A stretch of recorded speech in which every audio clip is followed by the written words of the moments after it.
மாதத்தில் செட் பண்ணியிருக்கீங்க. அந்த டீம் இருந்துமே கலைஞர் அறிவித்த நீலிக்கோளம்பாளையம், பிஎம்ஏடு தண்ணீர் பந்தல் பாலம் எல்லா வேலையுமே முடங்கி போயிருக்கு. இப்போ அவினாஷ் ரோடு பாலத்துக்குமே இன்னும் தேவையான நிலம் இன்னும் கையப்படுத்தி கொடுக்க முடியல. அதனால நிறையா வேலைகள் லேட் ஆகிக்கிட்டே இருக்குது. இல்லை அவினாசி பாலத்தை பொறுத்தளவுக்கு ஏற்கனவே 2026 வரைக்கும் அவங்களுக்கு பீரியட் இருக்குது. ஆனாலும் அதையும் நான் செக் பண்ணிட்டேன்.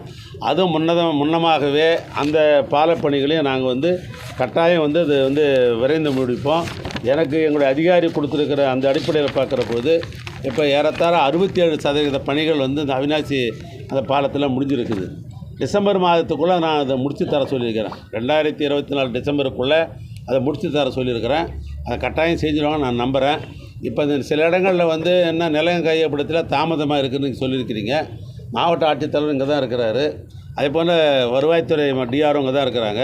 அவங்க அதுக்கு தனி கவனம் செலுத்தி இன்னும் விரைந்து எவ்வளோ எடுக்க முடியுமோ அதை எடுக்கிறதுக்கு வேண்டிய ஏற்பாடு செய்கிறேன். நான்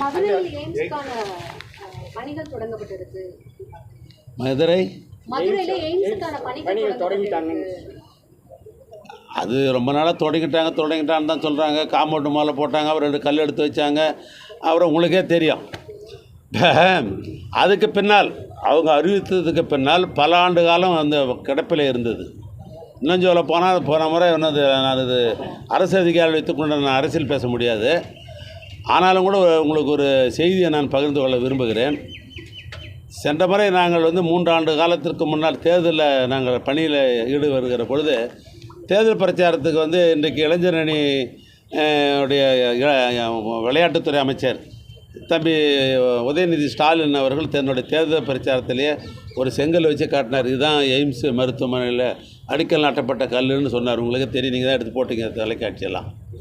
ஆனால் இந்த ஆட்சி வந்த உடனேயே அதுக்கு இணையாக கிண்டியில் பல்நோக்கு மருத்துவமனை என்று ஒன்றை கட்டுவது என்று முடிவு செய்யப்பட்டு ஏறத்தாழ 240 கோடி ரூபாயில் இன்றைக்கு அதை கட்டியிருக்கிறோம். தயவுசெய்து நீங்கள் போய் பாருங்கள். எய்ம்ஸ் மருத்துவமனைக்கு இல்லாத சிறப்புகள்லாம் அந்த மருத்துவமனையில் இருக்குது. அதாவது கேத் லேபிலிருந்து, எம்ஆர்ஐயிலிருந்து, சிடி ஸ்கேன்லேருந்து, ஸ்பெஷல் வார்டிலிருந்து ஏன்னா எல்லாமே இப்போ அங்கே இருக்குது. அந்தளவுக்கு நாங்கள் எவ்வளோ நாளில் செஞ்சுருக்கிறோம்? 13 மாதத்திலே செஞ்சுருக்கிறோம். அது ஒப்பந்த காலம் என்று எடுத்துக்கொண்டால் 18 மாதம் ஒப்பந்த காலம் அது. ஆனால் 13 மாதத்தில் திறந்து நாங்கள் திறப்பா பண்ணியிருக்கிறோம். பெரும்பணத்தை வைத்திருக்கிற ஒன்றிய அரசாங்கம் நினச்சிருந்தாக்கா எப்பயோ அதை செஞ்சுருக்கலாம். ஆனால் இன்றைக்கு அது தொடக்கிறாங்கன்னு சகோதரி சொல்கிற மாதிரி இருந்தால் அது அரசியலுக்கு நுண்ணோக்கமாக இருக்கலாம் மொழிய. ஏன் அதை எய்ம்ஸ் மருத்துவமனை கட்டடத்தை கட்டுவதுக்கு யார் குறுக்க நிற்கிறாங்க? மாநில அரசாங்கம் குறுக்க நிற்குது. மாநில அரசாங்கம் எல்லாத்துக்கும் நாங்கள் ஒத்துழைக்க தயாராக இருக்கிறோம். அதனால் அது ஒரு காணல் நீராகத்தான் இருந்து கொண்டு இருக்கிறது.